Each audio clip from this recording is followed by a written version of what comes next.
managing and protecting the world's grueling number of endpoints, enabling Tanium's customers to see, control, and protect every endpoint everywhere.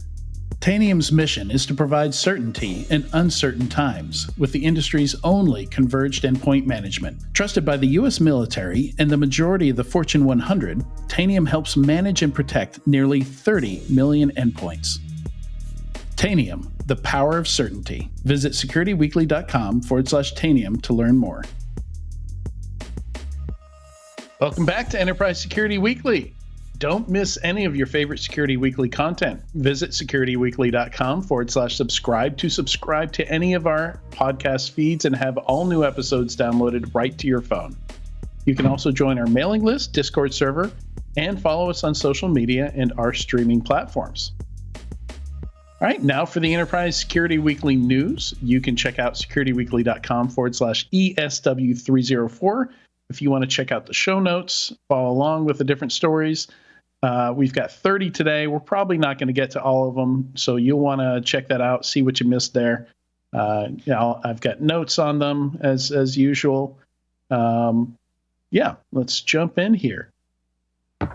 So, reasonable amount of funding here, but it's interesting. I noticed a trend that a lot of CEOs are getting shuffled around. A lot of executives getting shuffled around right now. I wonder if that's part of what's going on with the market. Shuffled around in what way? Shuffled around as in removed or re-added? Because if we look at story number one, funding, Saviynt raises $205 million, and the founder rejoins as CEO. So it looks like they're even coming back as well.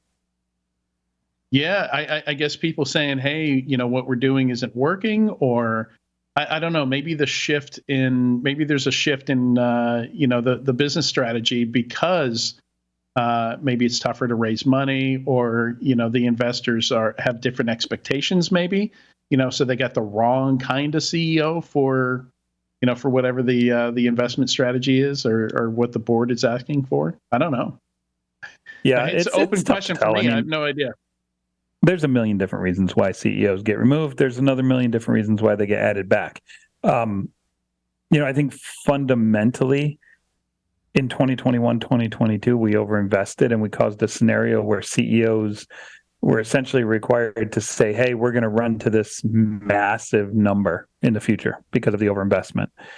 And they weren't able to make it. And CEOs basically have three jobs, right? Well, two or three jobs. Job number one, they have to make sure you never run out of money. They got to raise capital. Job number two, they got to forecast the business accurately so that they can model the business and build the business, in lockstep with the actual revenue growth rate.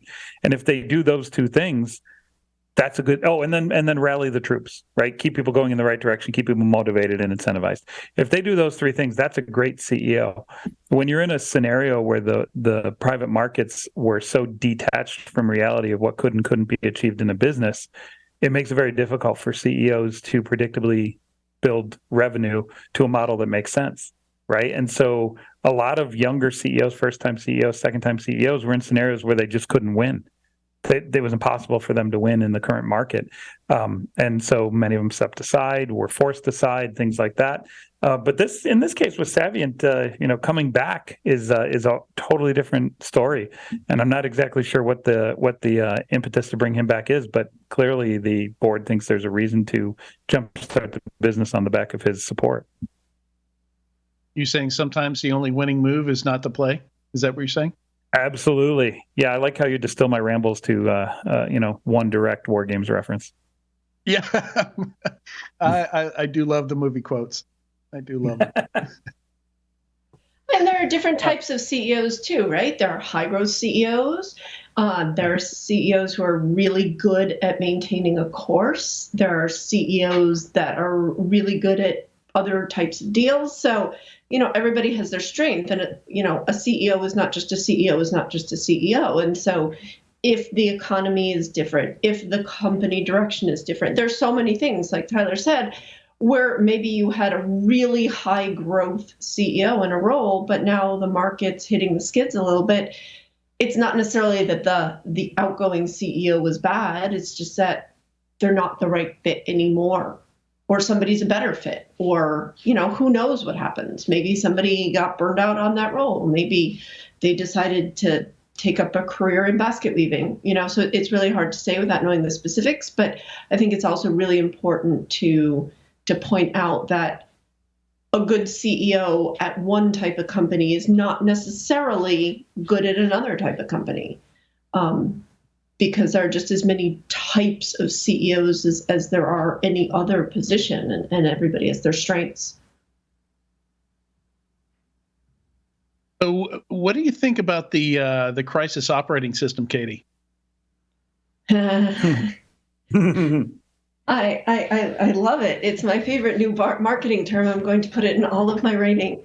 I just read that, and it made me laugh because it sounds like a company trying to create a category that's shock and awe, which is the kind of thing that we've been talking about, gosh, Adrian, like for 15 years, like no more fun. Let's try not to scare people into good security. It's like, okay, now we're gonna create a whole company that's whole purpose is to scare you into doing what we think. Gosh, I wish I could understand why people did things, but crisis operating system is, God, yeah, it's not my favorite. I will be using it ironically and sarcastically only. And the Christ, company all right, so name my is question, spelled... Katie. Go ahead. Well, yeah, I'll let you get to that because that's its own thing. I don't even know how to pronounce that. But let me ask you: crisis operating system, or next generation as a term, or better yet, ZT. Which one do we take out and shoot in the head first?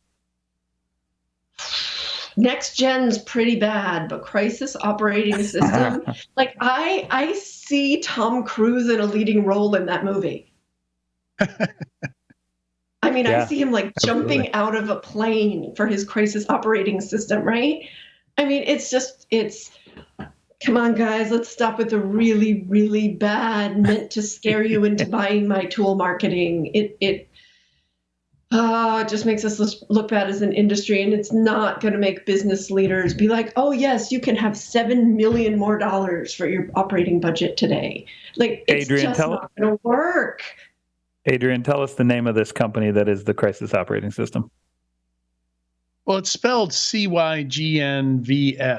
So technically it has no vowels. Y is sometimes a vowel, but it's just it's I want to hear you pronounce it, man. It's too many consonants for a non-Polish word. Cygnus? Cygnus. That's interesting. I would have said Cygnus. I just have to make the V a U.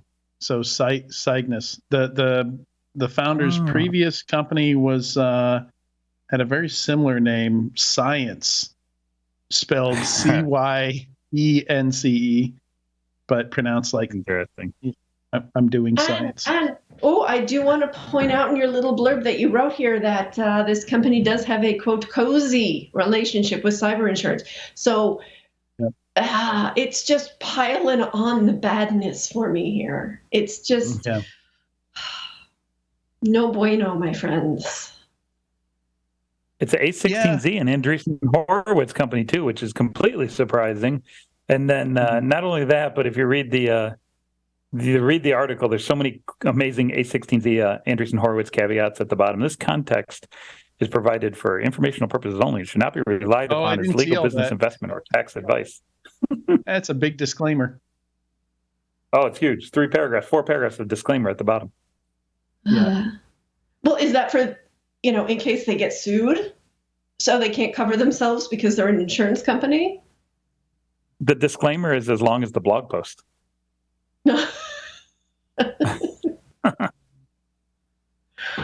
Oh. Yeah, so the previous company, Science, is described as a pioneer in cyber insurance underwriting that sold to Guidewire. So yeah, I mean, this is also part of the terrible buzzword and terrible name isn't the only trend here. Also, there's the connection between technical security products and cyber insurance. policy writing. So I'm not even sure the correct term to use here. Hey, use our product, and Since then we're we'll talking tell you about- if you're secure enough to be covered by our cyber insurance. Mm-hmm. We're going to protect you from an operating crisis with our Since system. we're talking about he's writing, somebody's a writer. What if? So if it since we're doesn't talking work? about companies with bad names, can we jump to number 4? Well, it's French, so I'm not even sure how to pronounce that. Like, I'm not sure how the French would. I don't know. I just totally Well, made that up.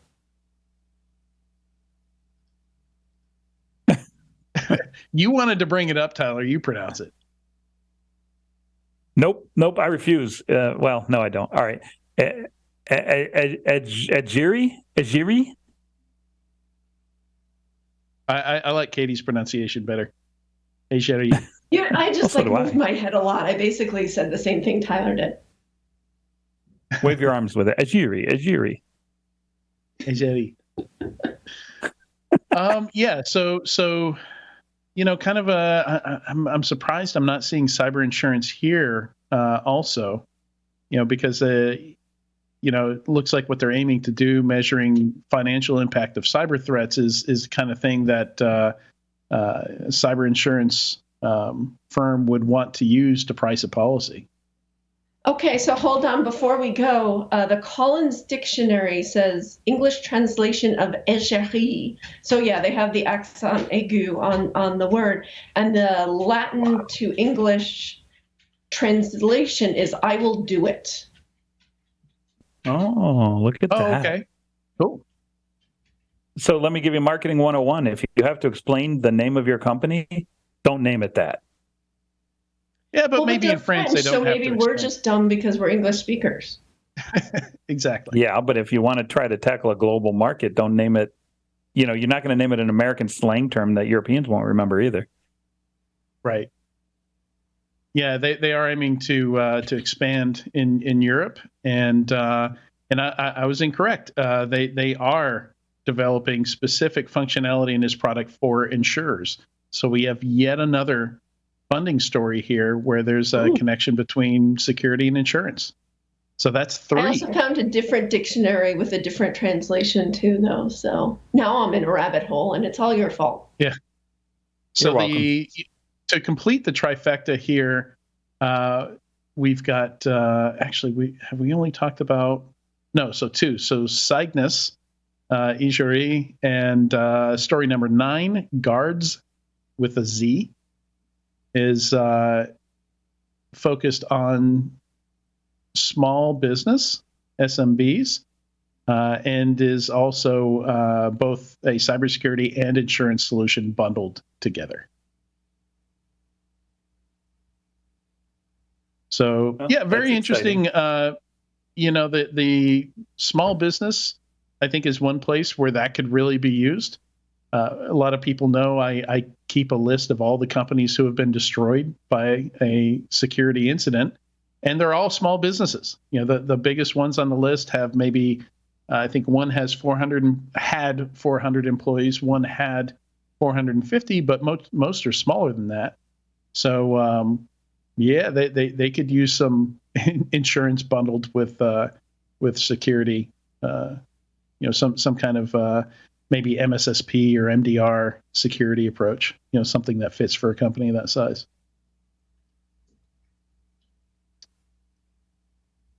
Something that would allow them to survive ransomware attack or maybe a destructive attack.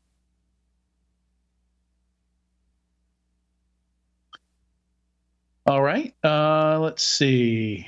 Anything else under the funding look interesting to any of you? I do want to mention number 7, Tenable Ventures is now a thing. So Tenable now has a ventures arm, and their first fund is a modest $25 million, but interesting seeing more and more cybersecurity companies create their own funds. Yeah, this is a typical CVC play, corporate venture capital play.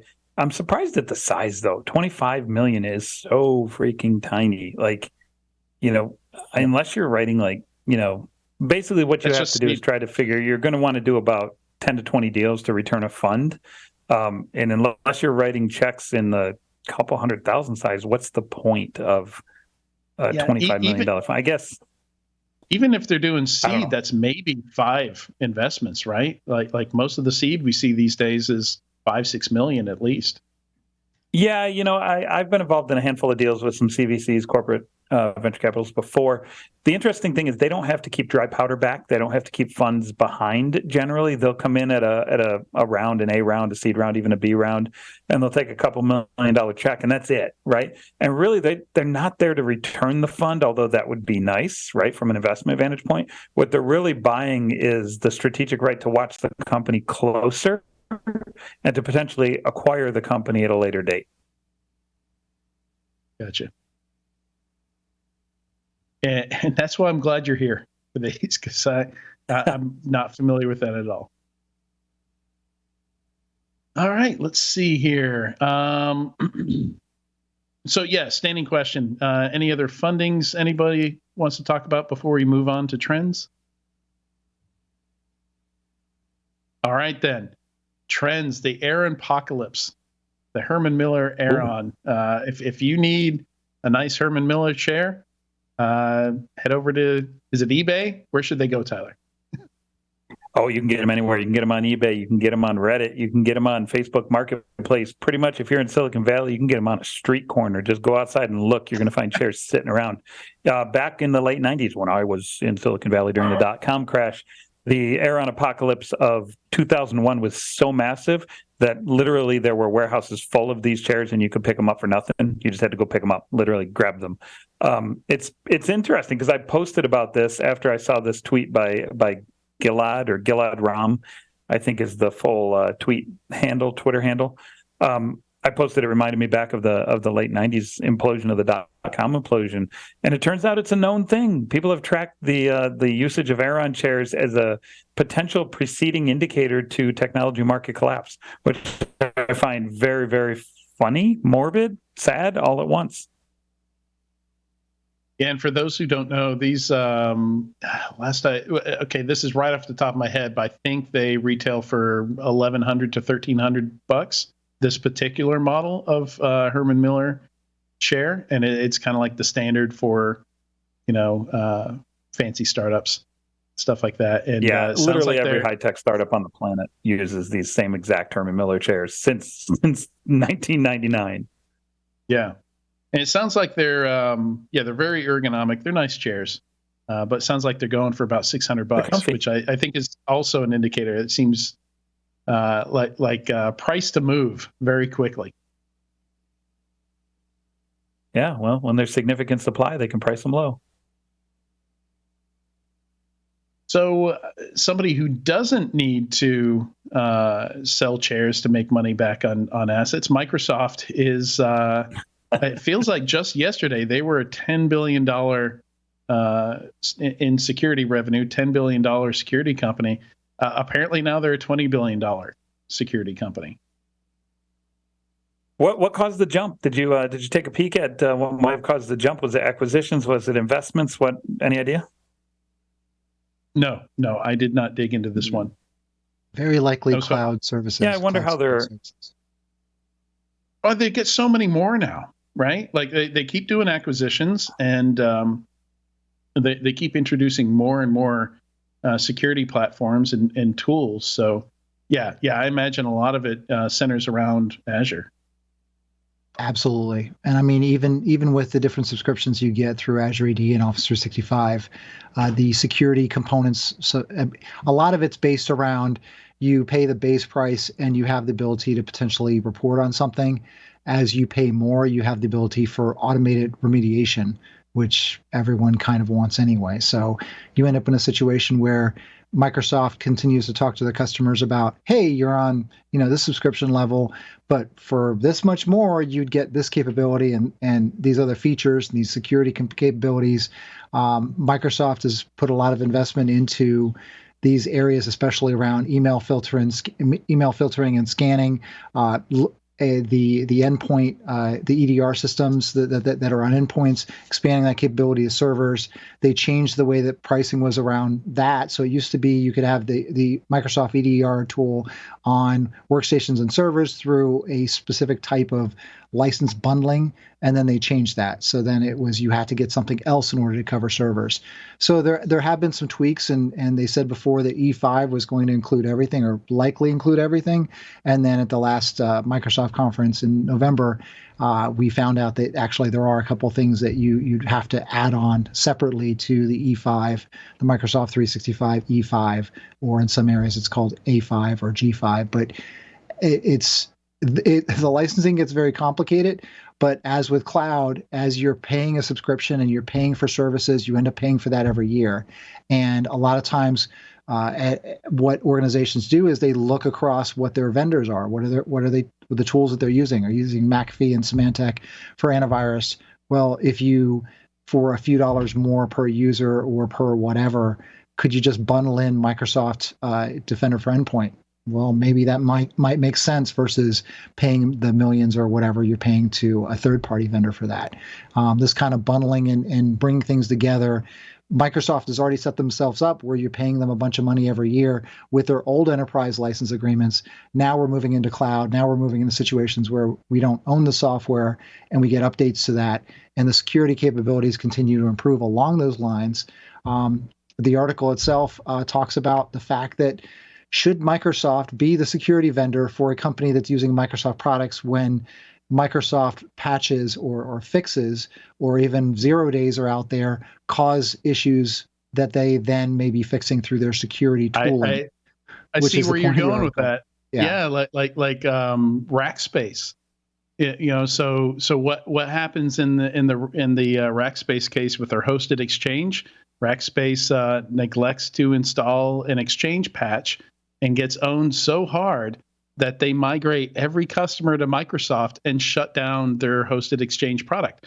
Only 1% of the revenue, sure, but a bit of irony there, right? Like, a flaw in exchange causes Microsoft to get, an extra 10,000 small and mid-sized business customers as a result. Yeah, and that's not nothing, right? Yeah.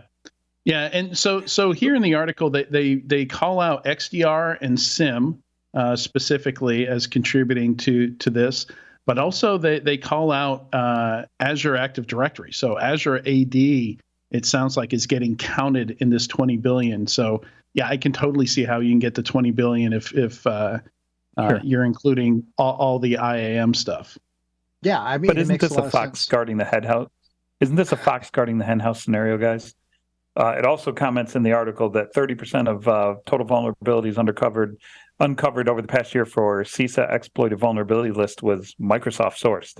FBI, NSA, CISA, CIA highlighted the 15 most common vulns and CVEs exploited by hackers.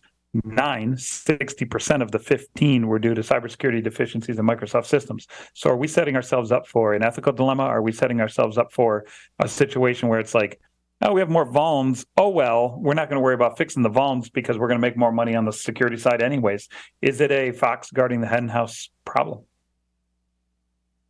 Well, I don't know if you get to Microsoft's size without that being an issue, but certainly if you look at Apple, they over the years have built more and more security tools into their products, but they don't charge for any of them.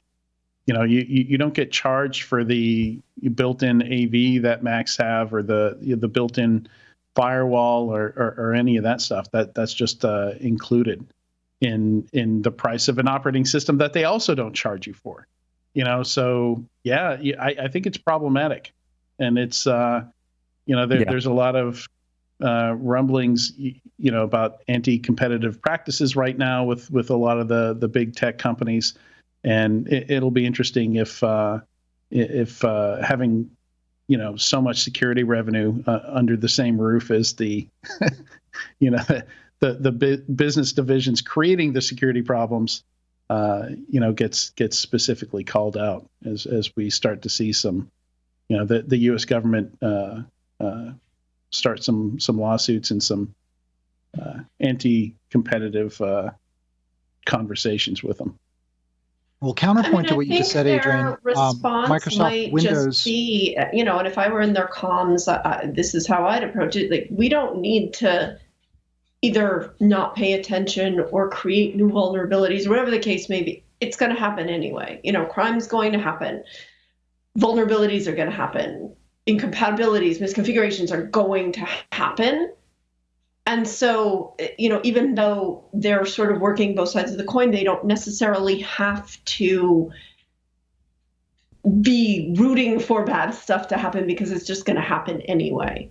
And that's certainly a valid argument. It's, it does get into a little bit of a, what are they really hoping for here? But I think the reality is that even if Microsoft didn't exist, there would be all of this bad stuff happening anyway.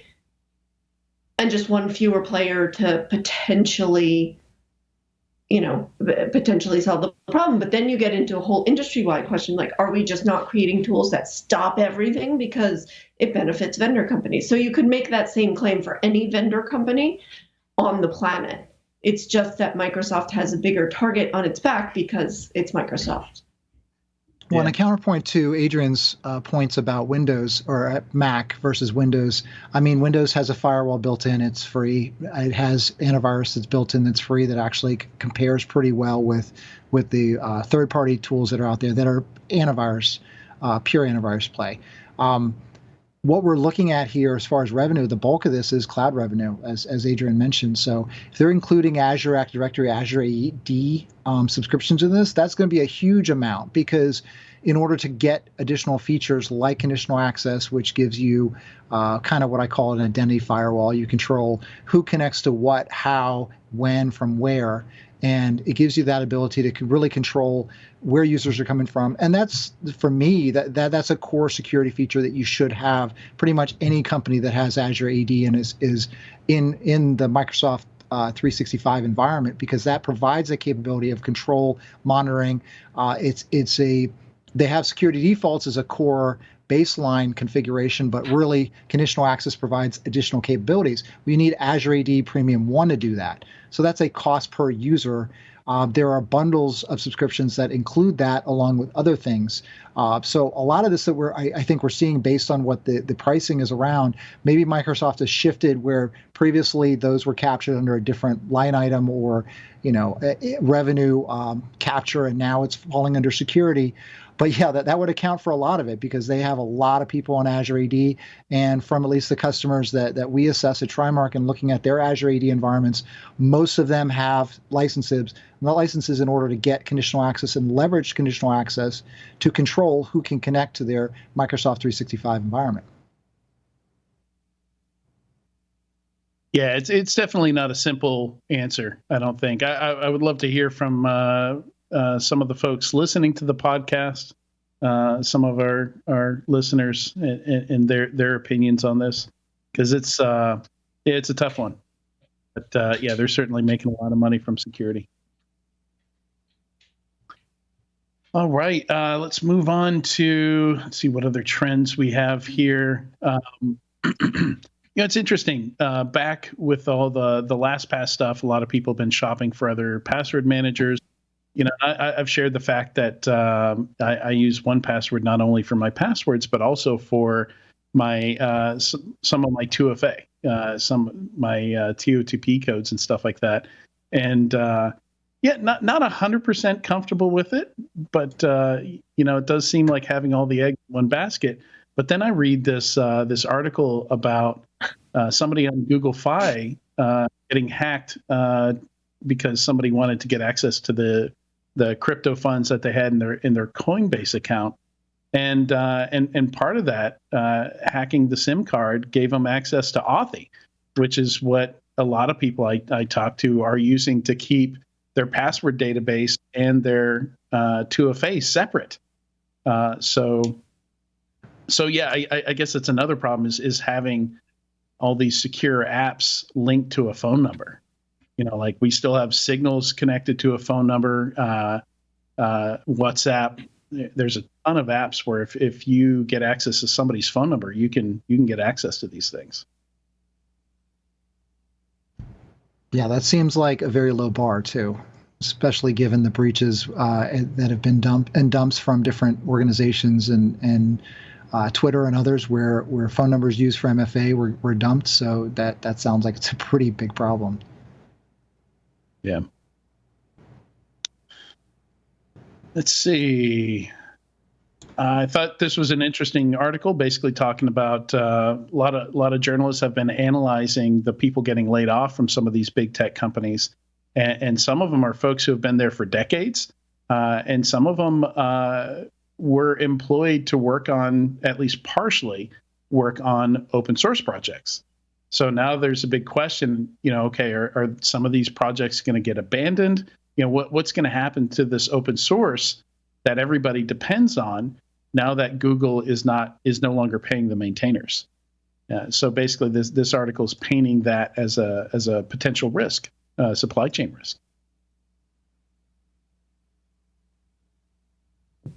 Yeah, I think that's I think that's a big issue with open source, is that the whole concept is that, I'm not saying there's a problem with open source, but if there is a problem that is involved in the model, is it's based on how many people are interested in continuing and maintaining and managing a project. A lot of folks want to set something up as open source and say, hey, this is a project I'm working on, and they get busy with work. I can go back to the situation where there was a major open source project that was being used by hundreds of companies around the world in all sorts of major products. But there was one person that maintained that, and that person was doing so part-time.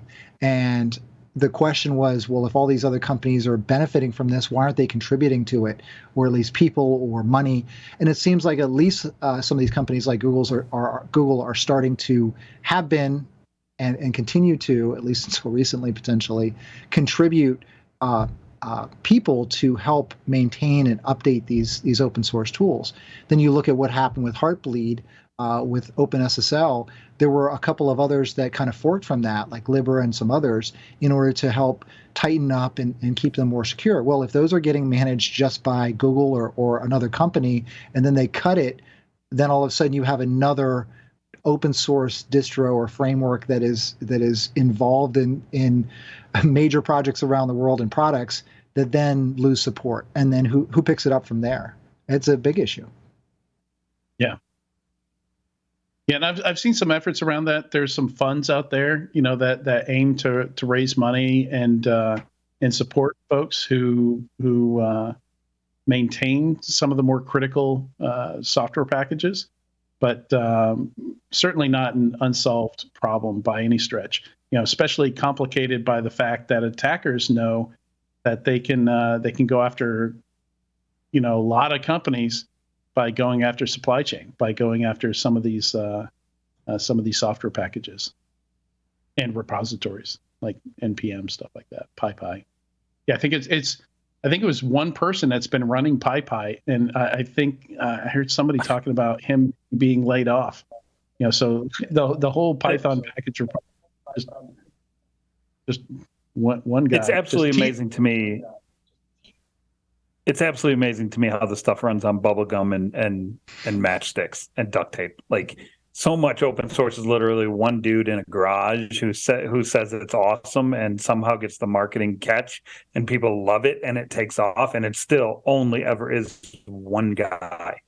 I think if we were to translate from a foreign language called open source, or if we were to translate the words open source from an open language into English, it really just translates to one person in a garage. That's literally all open source is.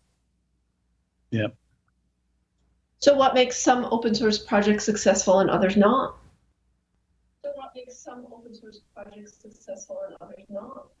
It's just the amount of people that end up backing them. It's just that if you look at the long tail of it, the vast majority of projects are just not supported, right? There's just a small selection that matter.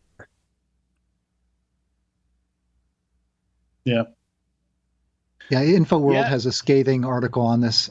They titled Google blew it with open source layoffs. And they close out the article saying that, yes, Google's parent company Alphabet is scraping by on a mere $46.34 billion in profit last quarter. So, yeah. and they highlight how short-sighted this seems, including one of the folks that had been involved in the open source programs for a long time, over a decade, was one of the folks that was laid off. So yeah, it does seem to not entirely, it doesn't make sense for at least us as outsiders. Yeah, I mean, it's not a problem until it's a problem, and then it's an emergency, and we'll see what happens in some of those cases. Maybe somebody quits, pulls their stuff from repos, loses access to it, abandons it. Malicious attacker gets access to it.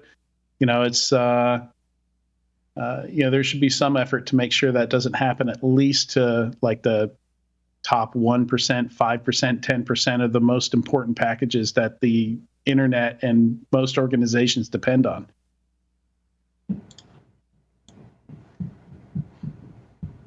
But I think we got some speaking of layoffs, we got some late breaking news here. Tyler, you want to cover Saviynt real quick? Speaking of layoffs, we got some late breaking news here. Tyler, you want to cover Saviynt real quick?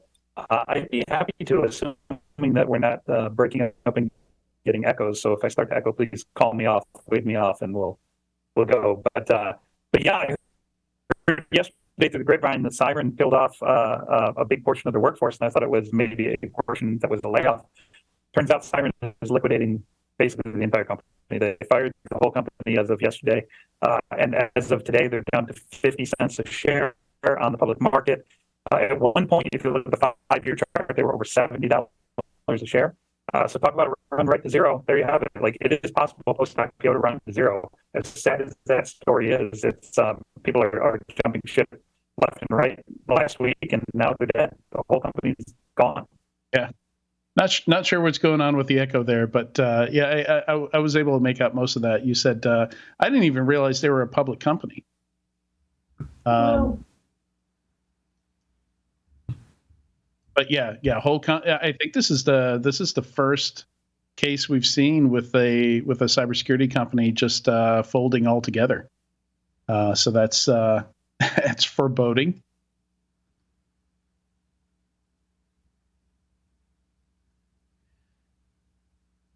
All right, and the other one that you brought up here was looks like Rapid7 is exploring a potential sale. Assume that would potentially be a take private by maybe a PE firm, something like that. I don't think considers approaches from parties that include private equity firms, sources said. So they're working with Goldman Sachs on that.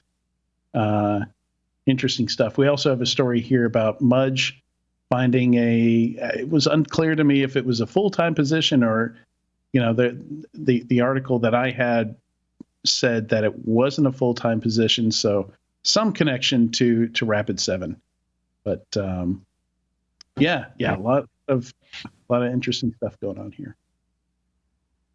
All linked to the market downturn, it seems like.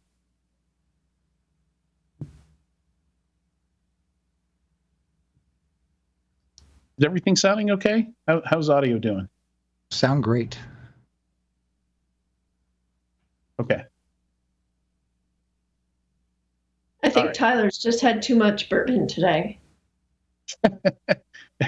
Tyler, you're supposed to drink the bourbon, not pour it in the computer.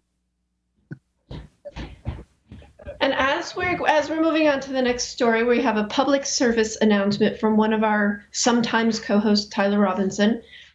He asked us to please announce, this is just a little PSA, that there is an organization, the Ukraine Humanitarian Aid Village. Tyler does some pro bono work with them, and it provides housing for displaced women and children. And they had funding fall through this week, and the founder is covering costs to keep them alive until the end of the week. But they have to move to hallways in less safe places. So if you go to donorbox.org and look for Ukraine Humanitarian Aid Village, if you want to help support them, please do. Let's say keep them running, not keep them alive. That's a little too real. Oh, I'm sorry. That was a terrible Freudian slip.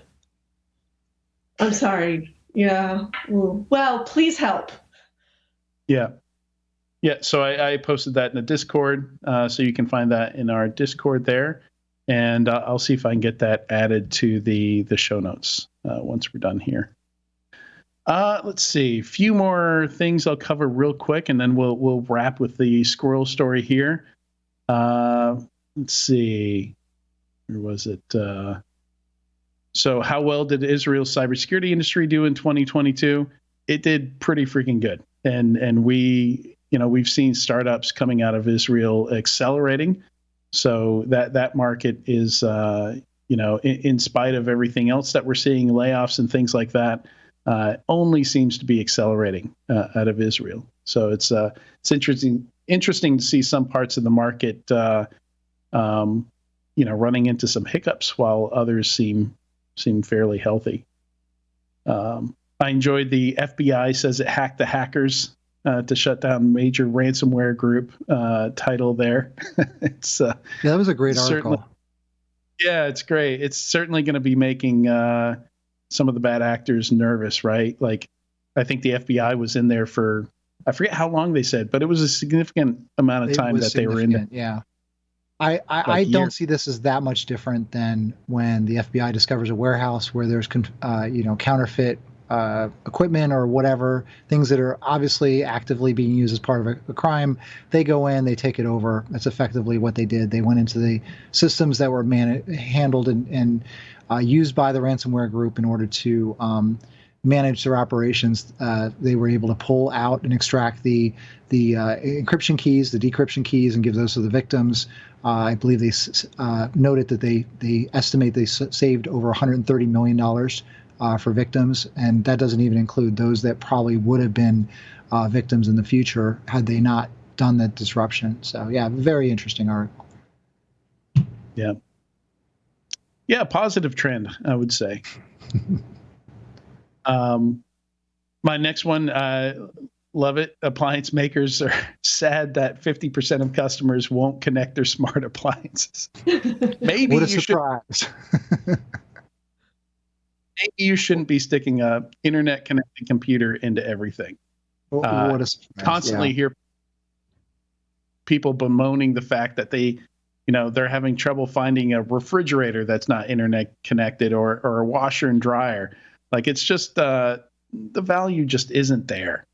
Like a lot of those appliances were just fine without all that stuff shoved in them. That's going to break, and is going to break a month after the warranty goes out, right? Like, nobody wants to worry about that. Point. That's the whole point. Appliances used to be built to last, and they used these as slogans. It was part of their marketing communications. And now they're not. Appliances are built to be trendy, everything from the features and the functionality to the longevity of them.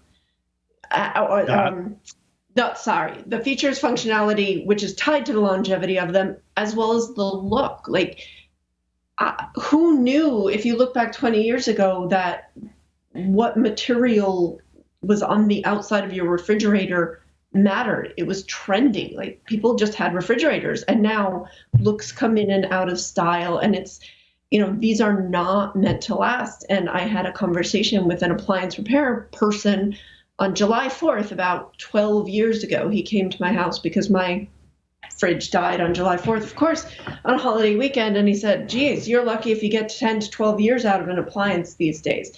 So you're just adding more things that can break. But the appliance companies, it sort of gets back to that Microsoft question a little bit, right? Appliance makers benefit when people buy more appliances. And in theory, people are just going to, there's always going to be this ongoing need because things will naturally break and die down. But if they make sure that they're not built to last, then you have to buy, instead of buying a fridge every 10 years or every 20 years, you have to buy it every 10 years. Instead of buying a washing machine every 20 years, you have to buy it every 10 years. It just makes the market more profitable for them. And so they don't care. They don't care if people aren't using them, and they don't care if it degrades the quality of the appliance because they just want people to buy them. And no, you don't need when they start attaching subscriptions to them is when the pitchforks are really coming out. Like BMW talking about a subscription to use the heated seats. Where all the functionality is in there for it, but you have to pay a subscription to unlock it, and you start doing that to appliances. That's people aren't having that. But more and more, I think it's going to be important. Right to repair and the work that iFixit does. I think it's becoming more and more important as these products get tougher and tougher to keep running. Yeah, you mentioned BMW and heated seats. I believe that's an extension of what Tesla's been doing, where they just build the cars with all the features and capabilities in it, and then they have an over-the-air update, which then unlocks that capability if you've paid for it, if you pay for that extra. So I can definitely see the benefit in that sort of scenario where if you buy the car because you're like, I don't want to pay for heated seats in the car, but then later on, you end up moving to a location in the Northeast that's pretty cold, and then you want to have heated seats. So it's like a $3,000 option that gets enabled through an over-the-air update. Okay, that seems kind of reasonable because you might not have wanted it then, now you do. The thing where it gets really tricky is I've read about Tesla, and I don't know if this is true, but someone had bought the car, activated these features through this over-the-air update or some sort of subscription that gets activated on the car. When they sell the car, then in this example, the heated seats are not transferable. It's the original owner, which seems to be like an extension of what Hyundai does, where they say it's a 10-year warranty and it covers the drivetrain and everything else. But the fine print says that's only for the original owner. If you are the second owner or the third owner or subsequent owner of the Hyundai, you get a 5-year warranty, which is significantly less than that. Well, the Tesla thing is even more crappy because isn't it like a $8,000 payment for the self-driving stuff, and then the next owner has to pay that same amount? That same lump sum. That doesn't seem right. It should be tied to the car because that's an investment, quote unquote, into the car. Not that cars are ever really an investment if you're going to be driving them to and from work or wherever you're going in them. But getting back to appliances, I mean, it is a slippery slope, but I think that part of the problem is manufacturers of these appliances put out these Wi-Fi capable appliances and apps, but there's no real benefit to the consumer. I mean, I can set a timer on my watch instead of using the app to identify when my laundry's done. That doesn't really help that much. It shows on the laundry thing it's going to take 45 minutes or 50 minutes. I say an hour and 15 minutes. When I show up, it's done. Like, I'm not losing any time in my day dealing with that. Sure, it might be nice to have a notification that my refrigerator's water filter is getting to the point where it needs to be replaced, but the refrigerator says that already on the front of it. So there's no real benefit to the consumer other than the manufacturer apparently getting anonymized data or more based on what the article's saying. It doesn't make sense. And it goes back to Katie's point where these things have become more of a commodity where they're not going to last. We're in a situation where most things don't last like they used to. It's just the reality of it. Cheaper parts, cheaper products, from clothes to appliances to just about anything. And if it lasts 10 years, then you're in good shape. I've been through several dishwashers in recent years and a couple different refrigerators. And it definitely is a situation where they don't last as long as they used to. And if the manufacturers are pushing something like this, where they are looking for this as a way to add to the bottom line, consumers aren't going to go for it, especially when there's data being transferred across. I mean, I'm tempted to get a bunch of Wi-Fi enabled appliances and just start opening and closing doors and setting things randomly to throw that off. But again, if it's anonymized, it's one person out of thousands, maybe. We'll see. I mean, I think a lot of people are buying these appliances because that's what there is. My mother-in-law-to-be bought a Wi-Fi enabled fridge for her kitchen. She got her kitchen redone, and she wanted to buy a fridge that matched the aesthetic. And so we went over there after the kitchen was done, and I said, "Oh, have you tried out any of the features?" Because my fridge is old, and I was curious how they worked. And she said, "Oh no, I'm never going to use those." And I said, "So why'd you spend the money on a Wi-Fi enabled fridge?" And she said, "Because it was the only one that matched the design of the kitchen." The aesthetics, yeah. So, I mean, you're paying extra because that's what's available. But if you've got somebody who, those of us that are on this podcast and probably most of the people listening are maybe a little more interested in some of that technology, either using it or exploiting it or seeing what it can or can't do. But for the average person, they might be like, well, I just want a fridge that looks good in my brand new kitchen, and this one is it. I don't give a crap what it tells me, so I'm never going to turn it on. I don't need to be alerted when my milk gets low or whatever the hell it is, right? She's never going to use these things, so of course she's not going to turn it on. And I think the more ubiquitous these types of appliances get, the manufacturers are going to be kind of stumped. Either that or they're just going to take the money and not care. So, I think you're right in your show notes, Adrian, that, we're going to see those numbers rise. Yeah, I hope so.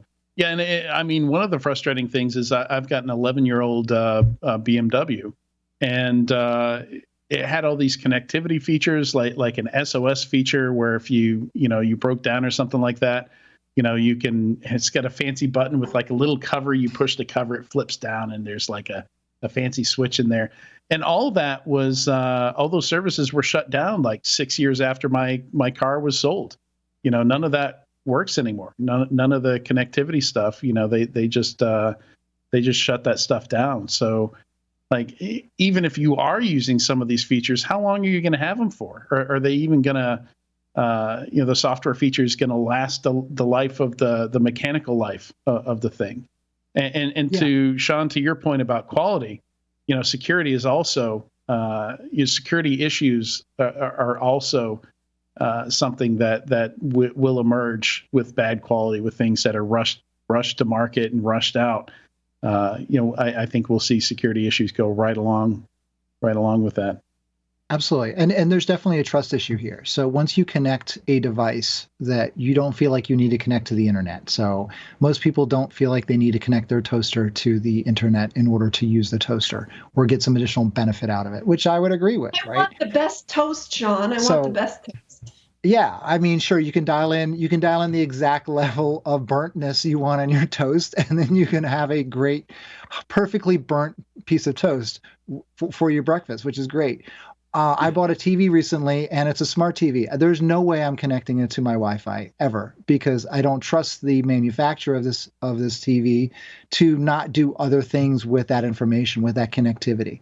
I'll just plug in my Roku like I always do, and then I have the opportunity to move that Roku around the house. Did I pay extra for a smart TV versus a regular one? I guess I did, but I bought the TV that I wanted, that had the features and the specs and everything else that I wanted for that specific device. And I think consumers are going to continue to do that. The challenge is that if the manufacturers are able to compel or explain in some sort of benefit to the consumer that this is going to help the consumer out, and they're not just getting this data. I mean, the thing that scares me is when TVs have a built-in video camera and audio device where it can listen to what's going on in the room and it can see people. There's a slippery slope there, and that's not one I want to participate in. Yeah, I'm looking forward to the renaissance here, where we see some cottage industry of appliance makers that pop up to make non-smart stuff, to make like old school high quality stuff. Like I mean, if this trend continues, where people are not using these features, there's going to be a market for those products. And you know what? People will pay like the same money, if not a little bit more money, to not have the extra features in some of these products. That's my prediction. I would pay more money to I don't need to talk to to my surveillance. Yeah. Yeah. I don't need to talk to my TV to say volume up or down. I'm okay with that.